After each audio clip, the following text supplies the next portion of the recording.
Donc, la diffusion est correcte, le son est bien là. Parfait. Merci à tout le monde qui nous écoute.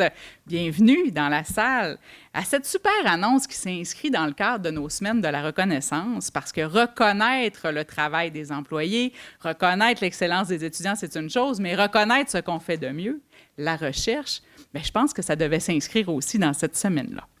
Mon nom est Marie-Caroline Laflamme, je suis directrice du service des communications et des relations publiques et il me fait plaisir d'animer pour vous cette conférence de presse qui a pour objectif d'annoncer la mise sur pied d'un écosystème numérique regroupant les données environnementales et de santé intégrées pour une infrastructure de recherche que l'on nomme DÉSIR.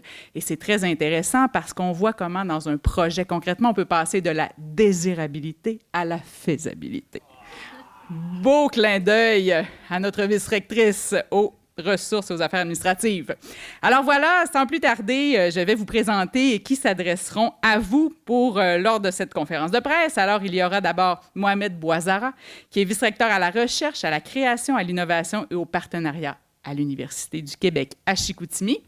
Si tout se passe bien, nous devrions avoir la chance d'entendre également Yann Joly, qui est directeur du Centre de génomique et politique de l'Université McGill et qui est le co-chercheur principal du projet que l'on rejoindra en direct du Japon pour l'occasion. Alors, vous comprenez que c'est la connexion à l'heure actuelle qu'on est en train de travailler. Catherine Laprise, qui est en fait la professeure et titulaire de la chaire de recherche du Canada de niveau 1 en génomique de l'asthme et des maladies allergiques et qui est co-titulaire de la chaire de recherche en santé durable et directrice du Centre intersectoriel en santé durable, qui est la leader de ce projet, qui est, elle, avec nous. Et finalement, vous savez, pour arriver à mettre une infrastructure comme celle-là en place, ça prend beaucoup de gens qui travaillent au soutien de tout ça. Et au nom de ses collègues, c'est Nathalie Villeneuve, qui est la directrice des services de la bibliothèque, qui va venir vous adresser quelques mots. Alors, sans plus tarder, j'inviterai Mohamed Bouazara, notre vice-recteur à la recherche, à la création et à l'innovation, à vous prononcer quelques mots.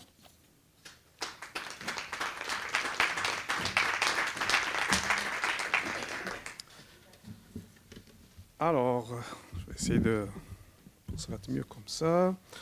Laisser l'effet de la lumière. Merci Marie-Caroline, est-ce que ça va? Oui. Bon. Alors, bonjour à tous et à toutes. Aujourd'hui, c'est une belle journée pour l'ICAC, parce qu'on aime bien faire ce genre d'annonces. Donc, vous avez remarqué quand même au cours des dernières années qu'on a fait plusieurs annonces. Et le recteur, il tient beaucoup de prendre la cravate lorsqu'il y a 1 million et plus. Donc, c'est fait. Alors, c'est une belle journée pour la recherche à l'ICAC, effectivement. Et je suis très heureux de prendre part à l'annonce de ce matin pour 2 raisons. Premièrement, pour le caractère novateur du projet DÉSIR, que je laisse la professeure Catherine Laprise tout à l'heure de nous expliquer un peu plus sur ce projet-là. Et c'est un projet avec Catherine Laprise de chez nous à l'ICAC et le professeur Yann Joly, de l'Université de McGill. La deuxième raison est parce que ce projet est rendu possible aussi grâce à l'octroi d'un important organisme subventionnaire que j'ai nommé tout à l'heure, qui est la Fondation canadienne de l'innovation, FCI, pour un projet dans le domaine de la santé. Donc, vous savez bien que les projets d'infrastructure de recherche financés dans le cadre de la FCI permettent au Canada de demeurer de l'avant-garde de l'exploration et de la production des connaissances, de générer d'importantes retombées sociales, économiques, environnementales et en matière de santé. Tout, bien sûr, en apportant des solutions aux défis qui sont des défis mondiaux et qui sont nombreux aujourd'hui. On peut se rappeler juste de la COVID, par exemple. Alors, l'un des objectifs des concours est de favoriser des activités de recherche et de développement technologique concurrentielles sur la scène internationale grâce à la participation équitable de membres d'équipes ayant l'expertise requise. Alors, pour DÉSIR, avec à sa tête la professeure Catherine Laprise et Yann Joly de l'Université McGill, tel que je viens de le dire, est constitué de chercheuses et chercheurs chevronnés dans la réputation internationale de leur champ d'expertise respectif. Ceci témoigne de leur capacité à atteindre cet objectif bien fixé. Et je vous donne quelques informations sur le concours du FCI, qui est la Fondation canadienne de l'innovation. C'est un concours qui est très, très compétitif, dont le taux de succès est autour de 34%. Alors, pour cette année, comment se déroule le concours? Premièrement, ça commence avec un cours chez nous, à l'interne, ici, avec un comité des pairs qui valide les projets à l'interne. Par la suite, on sélectionne les meilleurs projets qui pourront aller compétitionner à la scène internationale. Et alors, pour cette année, on avait 297 propositions au niveau canadien qui ont été soumises dans le cadre du concours édition 2023, du résultat 2024. Chacune a été évaluée par divers comités qui ont pris une série d'étapes, ont recommandé 116 propositions aux fins du financement et ont retenu seulement 100. Au bout de la ligne, parmi les 297, il y a juste 100 demandes là, qui ont été financées dans le projet de la professeure Catherine Laprise. Alors, il s'agit d'une excellente performance, étant donné la taille de notre établissement, pour laquelle ce projet-là représente 6% du financement total au niveau du pays. Je pense que ça mérite une bonne main d'applaudissements.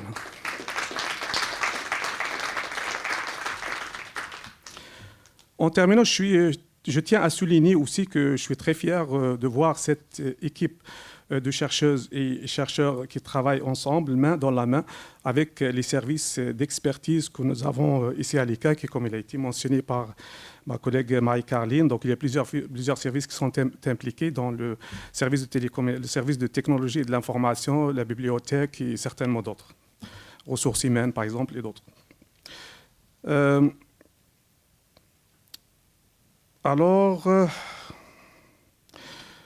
Donc, comme je vais dire, ces services-là pour bâtir une infrastructure de données qui suscitera à la fois l'intérêt du public, de la communauté de recherche régionale, nationale et internationale pour la qualité de la variété des données qu'on pourra y trouver et qui s'inscrivent dans un axe de recherche mis de l'avant les cas qui est la santé, et je spécifie ici la santé durable, que je peux faire aussi peut-être avec l'idée au niveau du 6D, là, qui est le Centre intersectoriel en santé durable, dont la coordonnatrice ou la directrice est Catherine Laprise, qui regroupe, je pense, 38 professeurs et plus. Là, nous sommes rendus à 38 professeurs et plus. Ça, c'est direct, là, des membres directs, plus d'autres professeurs. Alors, je peux dire qu'au niveau régional, c'est une masse critique, je dirais même nationale, que c'est une masse critique dans le domaine de la santé durable. Alors, toutes mes félicitations à la professeure Laprise et son équipe pour ce beau et grand projet Désir. Et nous sommes là pour vous soutenir davantage. Merci.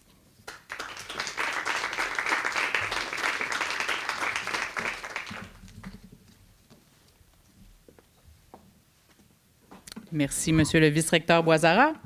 Maintenant, Catherine Laprise, qu'en est-il de ce projet exactement qui a regroupé non seulement des partenaires à l'interne, mais également à l'externe?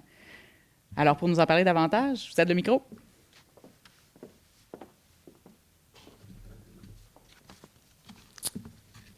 Merci, Marie-Caroline. Merci. Bonjour tout le monde. Monsieur le recteur, monsieur le vice-recteur à la recherche, création, innovation, partenariat, madame la doyenne de la recherche-création, madame la vice-rectrice aux ressources, chers amis, collègues, chercheurs, chercheuses de Désir et les gens des médias, bonjour. C'est vraiment un grand plaisir pour moi, puis c'est avec beaucoup d'enthousiasme que je suis là aujourd'hui pour vous annoncer le projet d'innovation Désir, qu'on a déjà défini comme étant un écosystème numérique qui intégrera des données d'environnement et de santé qui ont été recueillies et cumulées par les chercheurs sur le territoire depuis les 50 dernières années. Alors, ce grand projet est un projet soutenu par la FCI Innovation, comme on vient de le dire. La FCI Innovation, en fait, c'est une enveloppe qui cumule un 40 % qui vient du gouvernement fédéral, 40 % du ministère de l'Économie et de l'Innovation, de même qu'un 20 % des partenaires que je vous nommerai tout à l'heure. Donc, c'est la combinaison de ces enveloppes qui a permis d'obtenir près de 3,5 millions et qui va nous permettre de réaliser donc ce grand projet. La pandémie de la COVID a révélé de manière assez flagrante l'interconnexion profonde qui existe entre toutes les espèces vivantes et leur environnement.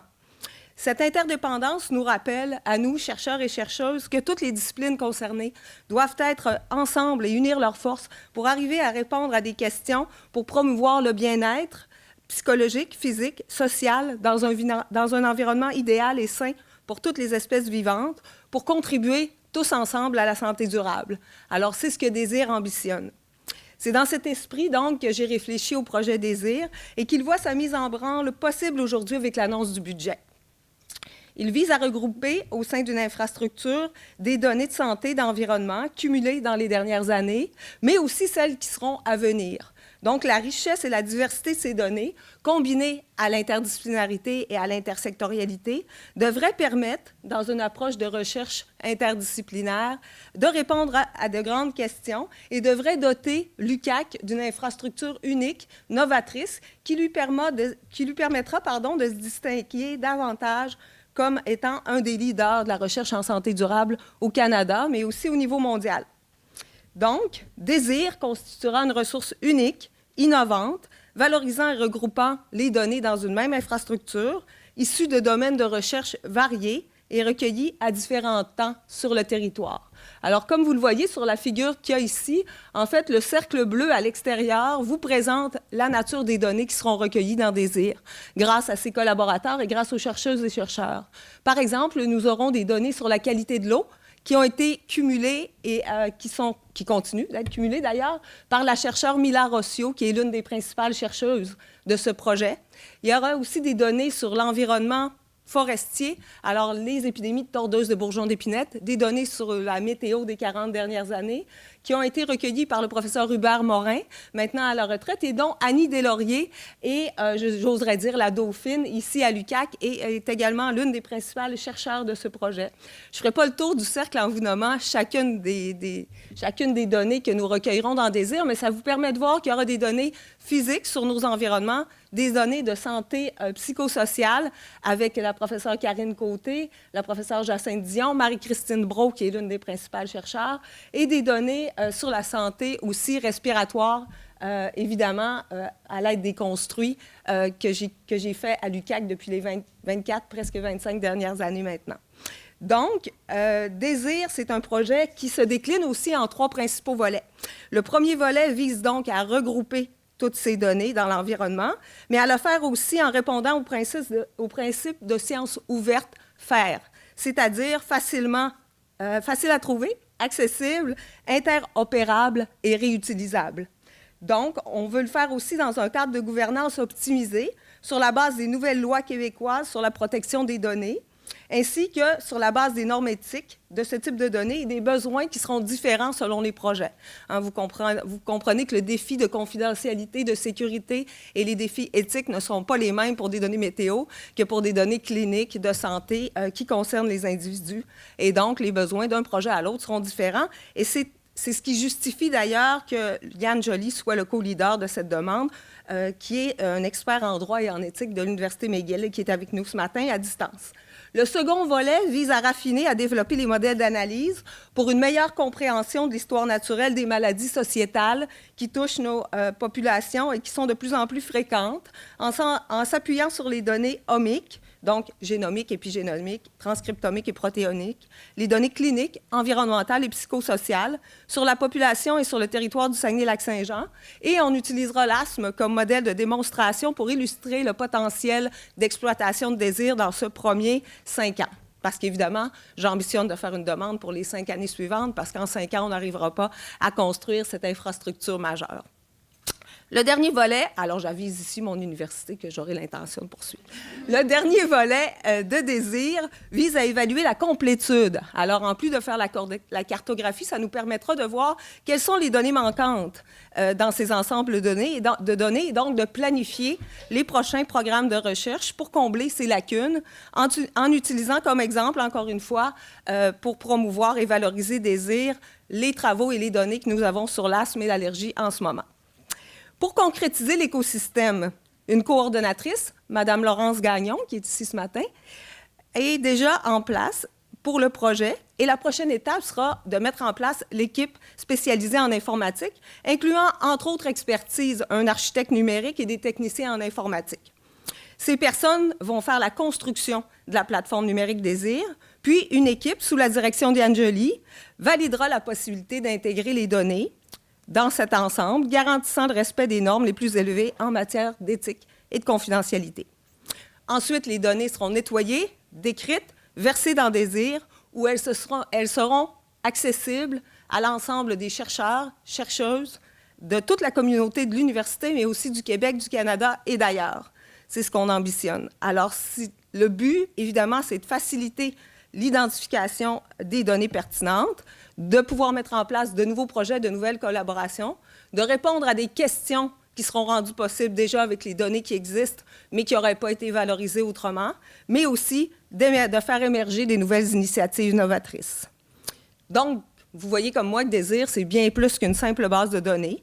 Ça offrira une vision globale et intégrée des enjeux de santé et d'environnement, permettant d'identifier les lacunes et permettant aussi de nous projeter dans une planification de projets futurs, dans un esprit de complétude, structurant, qui nous permettra de positionner, de garder la position de l'UQAC de façon favorable dans ce créneau, mais aussi d'aider toute la société à répondre aux grands enjeux qui seront de plus en plus complexes en lien avec les changements climatiques, entre autres. Aujourd'hui, c'est donc cet ambitieux projet que nous amorçons ensemble. Je tiens à saluer chaleureusement les principaux chercheurs de cette demande, dont Yann Joly, Guillaume Bourque, Cilia Greenwood, Philippe Bégin, Philippe Després, Marie-Christine Brault, Annie Deslauriers, Mila Rossio et Hélène Vézina, de même que les 20 principaux utilisateurs que je ne nommerai pas ici, si ce n'est que Jacinthe Dion, Élise Duchesne, Jean Legault, Louis-David Beaulieu, Simon Girard, Karine Côté. Évidemment, vous comprenez pourquoi je les nomme, c'est parce que ce sont des chercheurs de l'UQAC. Et j'espère ne pas en avoir oublié dans ceux que je viens de nommer. Je remercie aussi, évidemment, les partenaires importants dans cette demande qui ont contribué à l'enveloppe à la hauteur de 20 %, ce qui inclut le vice-rectorat à la recherche, création, innovation, partenariat de l'UQAC, le service de la bibliothèque de l'UQAC, un merci particulier à Nathalie Villeneuve qui prendra la parole tout à l'heure. Un merci particulier aussi au service des technologies de l'information, qui est partenaire depuis le début de la mise en place de ce projet. Annie Fournier, particulièrement, et son équipe. Certaines personnes sont ici ce matin. Je vous remercie d'être là. Je tiens à remercier aussi le Cégep de Jonquière, ECOB, Nadine Arbour, qui est ici, co-titulaire de la chaire de recherche en santé durable avec moi. Je te salue et je vous remercie d'être aussi partenaire de ce projet-là. Un merci particulier à Sylvain Gaudreau, aussi PDG du collège. Je remercie l'Université McGill, qui est partenaire, Ville-Saguenay, qui est un partenaire important. Notre partenaire naturel, le Centre intégré de santé et services sociaux de Chicoutimi, du Saguenay-Lac-Saint-Jean, pardon, dont Isabelle Wouliane est ici ce matin. Bonjour Isabelle. Je tiens à remercier finalement Anne-Marie Mador, ma complice de longue date, professionnelle de recherche dans mon équipe, qui a pensé et construit ce projet avec moi dès le départ. Et finalement, la compétence, ou plutôt leur compétence et leur dévouement de toutes ces personnes et leur collaboration sont essentielles pour faire de Désir une réalité. Ensemble, ce matin, je pense qu'on ouvre l'UQAC à de nouvelles perspectives de recherche. On contribue à renforcer le rayonnement du Canada en matière de santé durable. Et je tiens à exprimer ma profonde gratitude envers tous ceux et celles qui ont contribué à ce projet jusqu'à maintenant et qui, je vous l'annonce, vont continuer à collaborer parce qu'on ne fait que commencer et on va réaliser quelque chose qui a vraiment une grande envergure à mon point de vue. Ensemble, je pense qu'on façonne un avenir où la recherche interdisciplinaire et intersectorielle, en combinaison avec l'innovation numérique, joue un rôle central dans la promotion d'une santé plus saine et plus durable pour toutes et tous. Donc, je vous remercie d'être présents, de souligner ça avec moi et avec ma gouvernance institutionnelle. Et je pense que c'est une belle nouvelle pour la pérennité de nos construits collectifs sur le territoire, mais aussi pour ceux à venir. Alors, merci d'être là. Bon matin, tout le monde. Merci, Catherine. C'était nécessairement un bon matin pour vous. Une belle annonce, donc, de 3,5 millions d'investissements à l'UQAC et parmi les partenaires pour nous permettre de faire éclater les frontières du savoir, finalement. Est-ce qu'on est capable de se brancher? Oui. Alors, il est au Japon. Je le remercie d'être avec nous. C'est Yann Joly, directeur du Centre de génomique et politique de l'Université McGill et qui est co-chercheur principal du projet. Alors, monsieur le professeur Joly, avez-vous quelques mots à nous dire? Avec plaisir. Monsieur le recteur, monsieur le vice-recteur à la recherche, madame la doyenne de la recherche, partenaires, co-chercheuses et co-chercheurs de Désir, membres des médias, Konbanwa du Japon, lorsque ma collègue, la professeure Catherine Laprise, m'a initialement approché pour me joindre comme co-applicant à la demande de FCI de l'écosystème Désir, c'est avec enthousiasme que j'ai immédiatement donné une réponse positive. Non seulement parce que Catherine a l'expérience et le leadership rassembleur nécessaires pour diriger la création d'un tel écosystème, mais aussi à cause du caractère pionnier de cette infrastructure. Le temps est enfin arrivé pour une première base de données sur le modèle One Health ou, en bon français, une seule santé au Québec. L'importance de cette approche intégrée de la santé publique, animale et environnementale pour le bénéfice de tous, de tous les éléments de l'écosystème et d'une santé plus durable est maintenant bien reconnue. Mais peu d'infrastructures existent présentement au Canada permettant le déploiement d'une telle approche par les chercheurs. Ça va maintenant changer. J'aurai donc le plaisir de contribuer l'expertise de mon équipe, celle du Centre de génomique et politique de l'Université McGill, en matière de gouvernance et de partage des données, ainsi qu'en matière de conformité légale et éthique des bases de données au succès de l'écosystème Désir. En effet, la réussite de cet écosystème dépendra en grande partie de notre capacité de démontrer par une gestion saine, productive et sécuritaire des données que la confiance des chercheurs et du public qui contribuent à Désir est pleinement justifiée. La gestion de l'écosystème sera en grande partie influencée par les principes de science ouverte FAIR auxquels Catherine a fait référence un peu plus tôt. De plus, nous intégrerons les grands standards internationaux de l'Alliance globale pour la génomique et la santé, GA4GH, à notre cadre de gestion afin d'assurer la conformité, l'utilité et le rayonnement de l'écosystème Désir par-delà nos frontières provinciales et nationales. Les lois québécoises applicables à la protection des données personnelles ont récemment subi de profonds changements afin de mieux répondre aux défis de l'informatisation des données et de l'utilisation de l'intelligence artificielle sur celles-ci. Il me fera plaisir, avec mon équipe, d'accompagner le projet Désir dans le développement et l'implémentation de règles de protection et de sécurité des données qui répondront à ces nouvelles exigences réglementaires, même les surpasseront. Finalement, l'équipe du Centre de génomique et politique dispose d'une vaste expérience en matière d'éthique de la recherche avec les données de santé et elle s'assurera de bien considérer, voire d'anticiper les enjeux éthiques que la création de Désir pourrait susciter pour adopter des politiques éthiques et de bonnes pratiques permettant de bien répondre à ces enjeux, parfois fort complexes pour les chercheurs. L'accès des chercheurs aux riches données contenues par Désir sera toujours au cœur de nos préoccupations et nous développerons un protocole d'accès aux données qui saura trouver une juste balance entre la promotion d'un accès convivial aux données et la protection des informations personnelles sensibles contenues par l'écosystème. Bref, c'est avec confiance et enthousiasme que j'accueille l'annoncement du lancement de l'écosystème Désir et que j'envisage les prochaines années de travail avec mes collègues à l'UQAC. C'est un grand plaisir donc d'être ici et de partager cette bonne nouvelle avec toute l'équipe de Désir. Merci.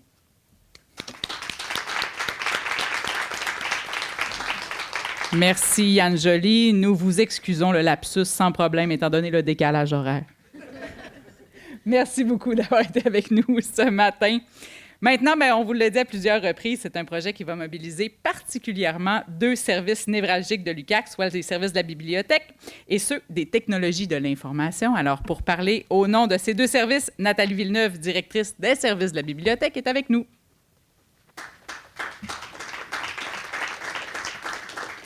Alors, chers dignitaires et membres des médias, merci de m'accueillir au micro. Comme Marie-Caroline le mentionnait, je suis ici en mon nom, mais également au nom de ma collègue Annie Fournier, directrice du service des technologies de l'information. Un des professeurs que j'ai eu en commun avec ma collègue Annie, qui nous a enseigné la génétique au collégial, disait « Le monde est rempli d'informations pour répondre à des questions que personne ne s'est encore posées. L'information est partout, mais il faut une structure pour être capable de l'interroger afin de répondre aux hypothèses des chercheurs. » Et nous voici, au moins 25 ans plus tard, à annoncer une collaboration sans précédent des services de bibliothèque et du service des technologies de l'information avec des chercheurs en génétique au grand rayonnement. C'est pas parce que le monde est rempli d'informations que c'est facile de l'interroger et d'obtenir des réponses. Il faut donc la comprendre, la structurer et l'organiser pour qu'elle soit accessible, intelligible et digeste. Il s'agit d'un défi stimulant pour nos équipes que d'accompagner des chercheurs dans leur quête scientifique. Le projet DÉSIR permettra aux professionnels et techniciens, informaticiens, bibliothécaires, archivistes et techniciens en documentation de nos services de développer leur expertise et leur compréhension fine des processus de la recherche tout en apportant à l'équipe des chercheurs leurs compétences spécifiques. Cette implication de proximité avec les chercheurs est un gage de pérennité des infrastructures par la création d'habitudes de travail et la reconnaissance mutuelle des expertises et des contributions. C'est également une manière pour les services de s'approprier les avancées de la recherche au fur et à mesure et d'en faire profiter d'autres chercheurs dans un futur proche. Par son interdisciplinarité intrinsèque, le projet DÉSIR aura un effet de levier pour rejoindre une grande diversité de chercheurs et bonifier les pratiques à travers l'institution. De plus, la contribution directe des services à la conception et à la structuration de l'infrastructure de recherche permettra d'amoindrir les défis technologiques pour la poursuite de son usage par des générations de chercheurs au sein de l'institution et ailleurs. Le travail de curation sur une variété de jeux de données qui sera effectué dans le cadre de ce projet permettra une plus grande repérabilité, une plus grande réutilisation des données déjà colligées et une intersectionnalité des questions de recherche et la formulation d'hypothèses innovantes. Enfin, ces efforts collectifs contribueront à la construction et à la sauvegarde du patrimoine scientifique de l'UQAC, car il est constitué de ces informations que nous ne savons pas ou ne pouvons pas encore interroger. Voilà. Merci.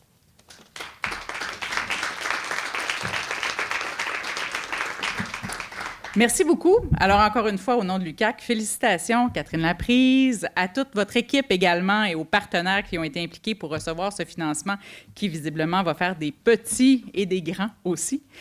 Ici se termine donc la portion publique diffusée de notre conférence de presse. Merci de nous avoir suivis sur YouTube. Maintenant, je sais que cette annonce-là va faire l'objet de plein de questions pendant la journée. Alors, j'espère que vous avez prévu du temps pour répondre aux questions des journalistes qui vont sûrement se manifester tout au long donc, de cette journée. Il y en a quelques-uns dans la salle. Est-ce que nous avons toujours à distance le professeur Joly? Il est toujours là. Parfait. Avez-vous donc des questions à ce stade-ci? Sinon, évidemment, il y aura des entrevues individuelles qui vont être possibles sans problème. Alors, Jean-François? Parfait. Alors, on va y aller avec des entrevues individuelles. Merci beaucoup d'avoir été avec nous.